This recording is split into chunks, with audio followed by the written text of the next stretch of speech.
बिस्मिल्लाहिर्रहमानिर्रहीम अस्सलाम वालेकुम, इट्स मी असद आवान और आप देख रहे हैं मुझे मेरे ऑफिशियल यूट्यूब चैनल पर।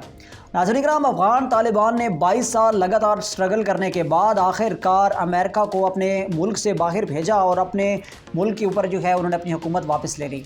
लेकिन उनकी हुकूमत वापस लेने के बाद बहुत सारे मसाइल का उनको सामना करना पड़ा। जहाँ पर अफ़गान तालिबान ने अपनी हुकूमत वापस ली तो उनकी मकबूलियत में उम्मत मुस्लिमा में काफ़ी ज़्यादा इजाफा हुआ, तो वहीं पर उनके मुखालफिन की तादाद में भी बहुत ज़्यादा इजाफा हुआ और उनके नाक़दीन की तादाद में भी बहुत ज़्यादा इजाफा हुआ।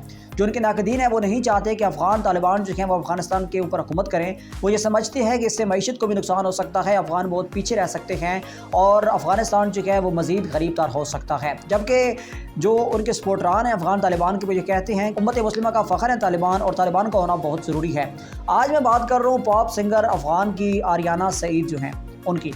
उन्होंने बहुत ज़्यादा अपना नाम कमाया और पूरी दुनिया के अंदर उनको जाना और पहचाना जाता है।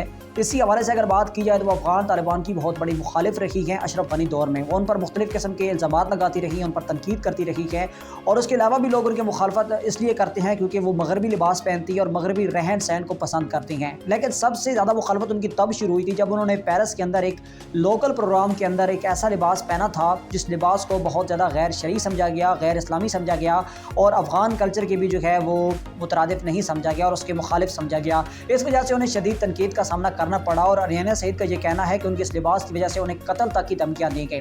बाद में उन्होंने उस लिबास को जलाया और जलाकर वीडियो बनाई और वीडियो में ये पैगाम भी जारी किया कि अफगानिस्तान का एक बहुत बड़ा मसला जो मेरे लिबास को लेकर था वो मैंने हल कर दिया है। अब मैं उम्मीद करती हूँ कि अफगान हुकाम जो असल मुल्क के मसाइल हैं उनकी तरफ तवज्जो देंगे। याद रखिएगा ये एक ताना था और ये बहुत बड़ा जो है एक किस्म का प्रोपेगेंडा उन्होंने किया था अपनी तरफ से अफगान तालिबान के खिलाफ, जिसका उन्हें खमियाजा भुगतना पड़ा।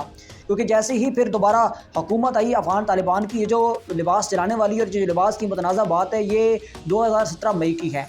उसके बाद अशरफ गनी दौर का खात्मा हुआ और उसके बाद अफगान तालिबान की जब हुकूमत वापस आई तो फिर आरियाना सईद को अपने जान के लाले पड़ गए।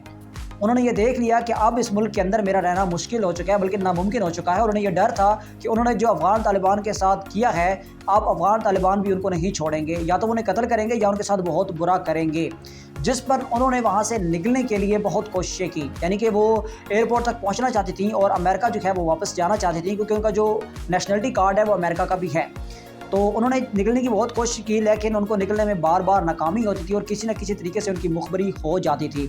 बहरहाल जब एक मरतबा जहाज़ निकलने के लिए तैयार था तो उस वक्त आरियाना सईद को भी वहाँ पर बुलाया गया कि आप भी यहाँ से जा सकती हैं। उनके कुछ चाहने वालों ने उनके लिए इंतज़ाम किया, वो वहाँ पर पहुँची तो फिर एक मरतबा फिर उनके साथ एक ड्रामाई सीन बन गया।